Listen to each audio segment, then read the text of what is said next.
সাহেব বসিরহাটে বাড়ি। মুফতি আব্দুল কাইয়ুম সাহেব নাম শুনেছেন? মুফতি আব্দুল কাইয়ুম, মুফতি আব্দুল মতিন। মুফতি আব্দুল কাইয়ুম সাহেব, মুফতি আব্দুল মতিন সাহেব কথা বলতে গিয়ে একটু বলে দিয়েছেন, নবীরা ওই মোটের ছেলে ছিল, গরিবের ছেলে ছিল, ভিখারির বাচ্চা ছিল। এই ভাষা মুফতি আব্দুল মতিন সাহেব বলে দিয়েছেন। এইবারে তোলপাড় মুসলমান। হে মুসলমান, মৌলভী তোমার এই কথাটা ইউটিউবের মাধ্যমে সারা পৃথিবীবাসী দেখছে, সারা পশ্চিম বাংলার হিন্দু মুসলিম সবাই দেখছে। তারা দেখে কি শিক্ষা নেবে? এই দেখ মৌলভীদের মধ্যে কত লড়াই, নিজেদের মেল না। এছাড়া আর কি বলে? মুফতি আব্দুল মতিন সাহেব নবীদেরকে বলে দিয়েছে, গরিবের বাচ্চা ছিল, ভিখারির বাচ্চা ছিল, সে তো নিজে অনুতপ্ত, তার মনের মধ্যে দুঃখ বেদনা কষ্ট আছে। মুফতি আব্দুল কাইয়ুম সাহেব বসিরহাটের একজন বিখ্যাত মানের মুফতি সাহেব, ফুরফুরা সিলসিলার একজন বিজ্ঞ আলেম। তাকে এখন তার অনুসারীরা, তার মান্যওয়ালা, তার ভক্তরা তার হাতে হাত দিয়ে বেয়াত করে নিয়েছে, তাকে পীর বানিয়ে নিয়েছে। এরপরে কিছু লোক উঠে পড়ে লেগেছে, এরকমই পীর হয়ে যাবে। ওর বাপ দাদা 14 গোষ্ঠীর দিকে লক্ষ্য করে দেখো, একটা দুটা তিনটা পিঁড়ি পেরিয়ে গেলে ওর বাপের নাম ছিল নিমাই চাঁদ। এই বায়াতটা মনে শুনেছে ফেসবুকে, ইউটিউবে। ওর বাপের নাম ছিল নিমাই চাঁদ, তার বাপের নাম ছিল গড়াই চাঁদ, তার বাপের নাম ছিল শ্রীকান্ত। তো ওর ছেলে আবার কি করে পীর হতে পারে? আরে কাফেরের ছেলে যদি নবী হতে পারে, কাফেরের ছেলে যদি নবী হতে পারে, ইব্রাহিম নবীর বাপ কে ছিল? ইব্রাহিম নবীর বাপ কাফের ছিল, জাহান্নামে যাবে। কোরআন বলছে, আজ আপনি কোরআন খুলুন, ওয়াইজ ক্বালা ইব্রাহিম লিআবিহি আযার, তার বাপের নাম ছিল আযার। হ্যাঁ আব্বা, আপনি মূর্তি পূজা কেন করছেন? ওয়াজকুর ফিল কিতাবে ইব্রাহিম, কোরআন শরীফ খুলুন, 16 নম্বর পারা সূরাতুত তাহা। ওয়াজকুর ফিল কিতাবে ইব্রাহিম ইন্নাহু কানা সিদ্দীকান নাবিয়্যা। ইব্রাহিম নবীর আলোচনা কোরআনে আল্লাহ করেছেন, একজন সত্যবাদী নবী ছিলেন। যখন সে তার আব্বাকে বললেন, আল্লাহ ঘটনা বর্ণনা করছেন, ইয ক্বালা লিআবিহি, যখন সে তার আব্বাকে বলল, ইয ক্বালা লিআবিহি ইয়া আবাতি, ওগো আব্বা জান। ইয়া আবি বলেন না, ইয়া আবাতি। আবাতি এই যে তাজের তি, এটা বাড়িয়ে শিক্ষা দেওয়া হয়েছে। ছেলে যখন বাপের সাথে কথা বলবে, আব্বা জান, ভালো হবে, সুন্দর ভাষা, নরম ভাষায়, কর্কশ ভাষা নয়, নরম ভাষায় আব্বাকে ডাক দিবে, ও গো আব্বা জান।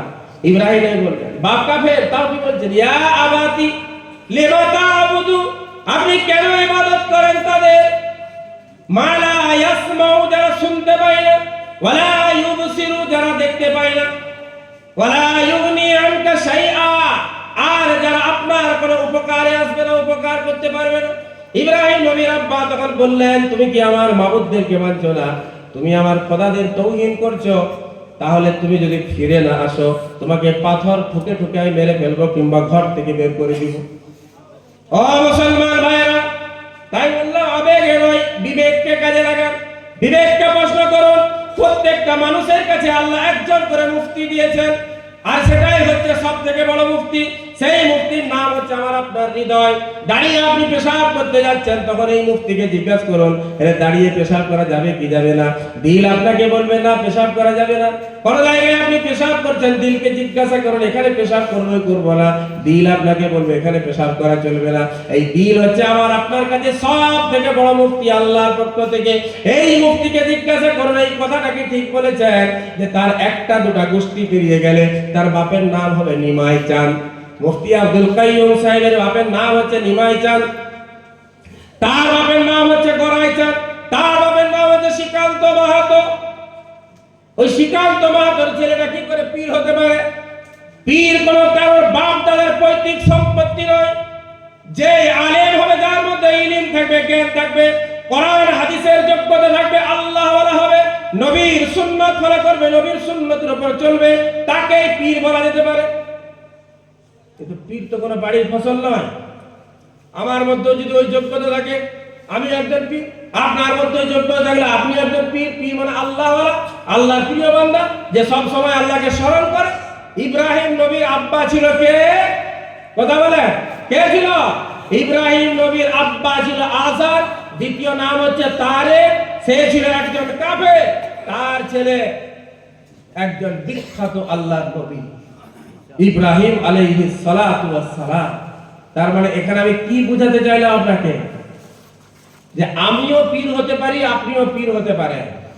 যে আমার বংশটা কত দূর যাচ্ছে, নবী পর্যন্ত যাচ্ছে না যাচ্ছে কোনো জরুরি নয়।